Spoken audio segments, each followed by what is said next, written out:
Hey everybody, it's YGO Paladin, and in today's video, I'm going to be showcasing my hero deck that I took to my locals. I took this to my locals yesterday, and I went 3-1 with it, with a last-minute decision of an extra deck because I didn't know what to run in my side deck. And it performed very well, and yeah, I wanted to showcase it for you guys.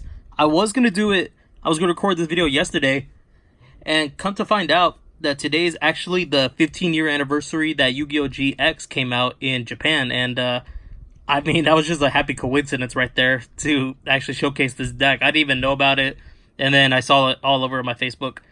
And yeah, so what better way to celebrate Yu-Gi-Oh! GX than by showcasing a deck that I have been a huge fan of since the GX era, because GX is my favorite Yu-Gi-Oh! Series, like out of all of them. I gotta say, it honestly is. So with that, guys, I'm going to go into my hero deck, which I like to call Hero Convention, just because it has every single hero in there, but that's just kind of a name that I used when I would duel online, so I just kind of named it that.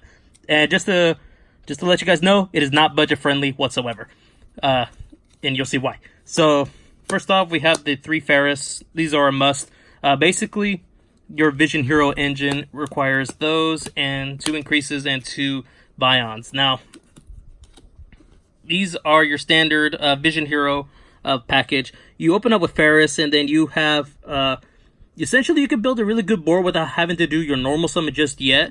Basically, it's just the extender that will go into your Cross Crusader, and because of Vion, you're going to send your Malicious to the graveyard, and you're going to have a target for Cross Crusader to go off on. It's just a really fun engine. I'm so glad Konami actually made something like this to make heroes a little bit faster, because I don't know where the deck would be if we didn't have this card at all. So I'm really glad that they made something like this, and it just helps the deck tremendously. So you run the Vision Hero package, and then getting on to the main cards, you have 2 Stratoses, because Stratos is Stratos, 2 Solid Soldier. I saw some people running this at 3. 2 is very good in my opinion. I don't think you need to run more than that, but if you want to, go right ahead. You can use 3 of those, and what some people will tend to do, I run 2 Shadow Mist, but if people run 3 of these, they tend to cut Shadow Mist to 1, but like I said, I prefer to run these at 2, as well as running 2 Malicious. So these are my 2 ofs in my hero deck, and yeah, so not really too much to go on. This is these 2 are your Searchers, that's your Goblinberg, also a way of special summoning back Stratos, if it's used on the field for polymerization, or if it's used for mass change. And then you get another search, and Malicious is Malicious. So yeah, those cards are really good. Good ratio too. I enjoy that ratio more than maximizing like Solid Soldier to 3 and cutting Shadow Mist to 1. But that's just my opinion. Going on to the 1-ofs, 1 Honest Neos. This card's just ridiculously good.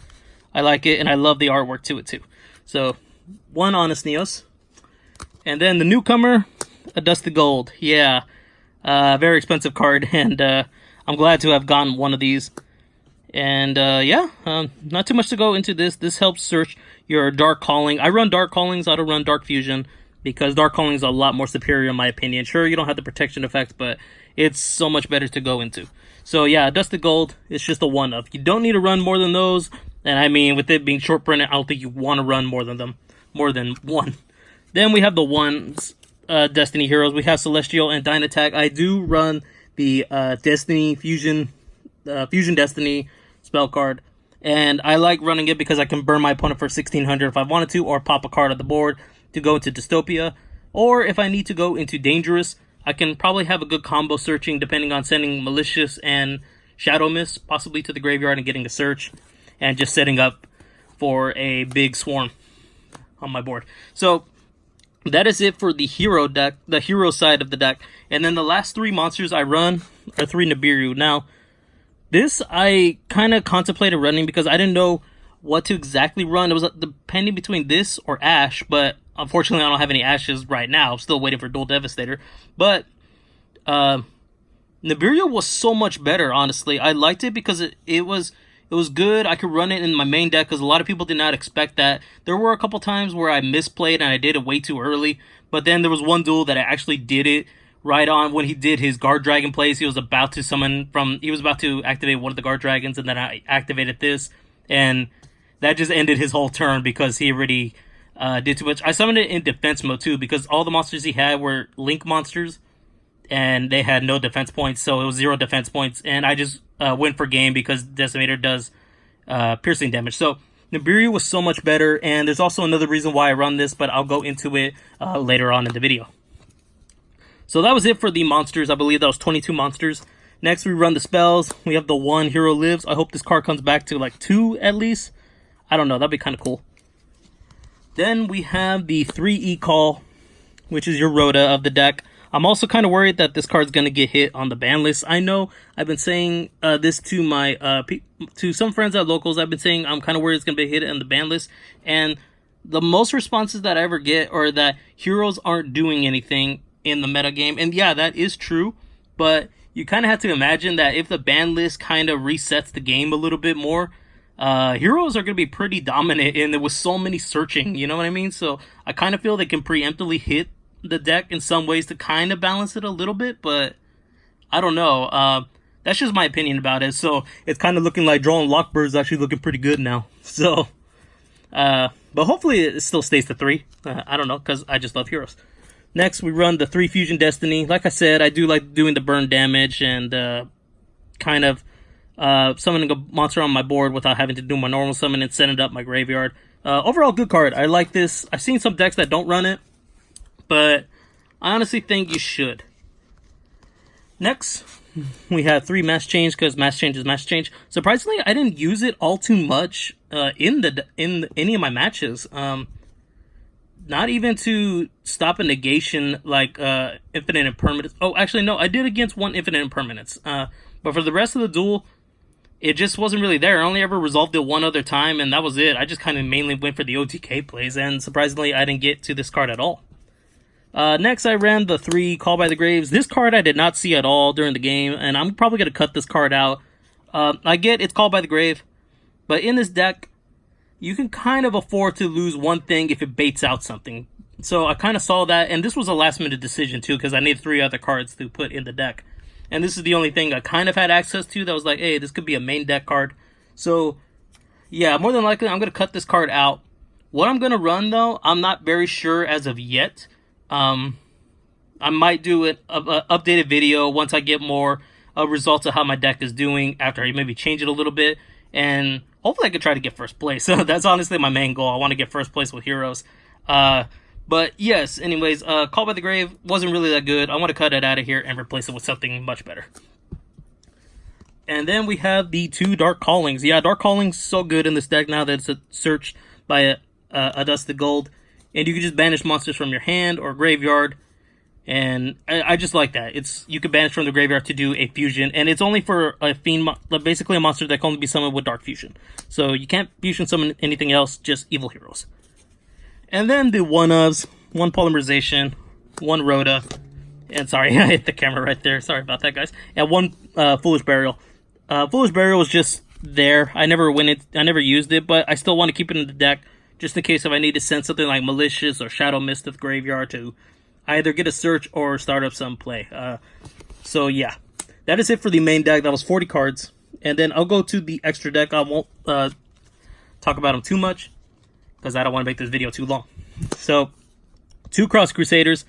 This card's insane. I think this card should come out in an OTS like a super rare. But Cross Crusader just brings back a Destiny hero, and you contribute a Destiny hero to search any hero. You cannot have special summoned any other monster the turn that you activate this effect. So that also does mean that if you summon Pankratops, which did happen to somebody on the table next to me, that he summoned Pankratops, or no, he special summoned... He activated Monster Reborn to special summon his opponent's Armageddon Knight to summon it to his board. I don't know exactly what else happened, but he tried to use the effect of this, and you can't because it's a restriction is that you can't have special summoned any other monsters for the rest of the turn. I'm sorry. Let me just read it right here. Also, you cannot special summon monsters the turn you activate either of this card's effects. So since he did special summon Armageddon Knight, you can't use the effects of it because you already you can't activate the effect because the restriction is like it's kind of hard to explain for me because I think I might get confused too. Just know you can't special summon anything else before you use this effect. And if you did, well then you can't use it at all. Then I ran one Wander Driver. I actually did go into this. This was like a last minute thought about this card, and because I never went into it, so I cut it, and then I actually used it and it actually worked. So I guess that was pretty cool. One Decimator, because Decimator is so good. Beefs up any of the hero monsters that it points to by 100 for each hero in my grave with a different name, and itself, and it does piercing damage. So that actually helped out quite a lot. Then I run one Dystopia and one Dangerous because I run the Fusion Destiny. Good for burn damage and good for the materials just to send like Destrudo, to send Malicious and Shadow Mist if you need to. I can't even get those two right there to the side. Then onto the evil heroes, I have the one Dark Gaia, and yeah, it's a common. I couldn't get the supers before the jump. And then one Malicious Bane. This card was insane. I'm not even gonna lie. It was just so helpful to pop all their monsters, and it couldn't be destroyed.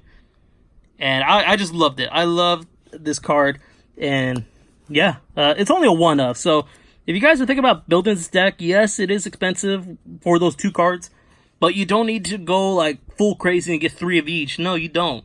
Just get like one. That's all you need to run. And next, we have the Vision Heroes. That was Trinity and Adoration. So Trinity, so good. I never went into Adoration, but the Trinity, that was just, I went into that so many times, and especially against Sky Strikers. But he Kana'd it as well, so I kind of misplayed on that. I should have attacked with Trinity first, but yeah, I attacked with one monster, and right away I was like, shoot, I should have attacked with Trinity because he's gonna summon Kana, isn't he? And then yeah, but yeah, these are good. Trinity is the best. Adoration's there. It also works against Super Poly if you guys have that, which I don't.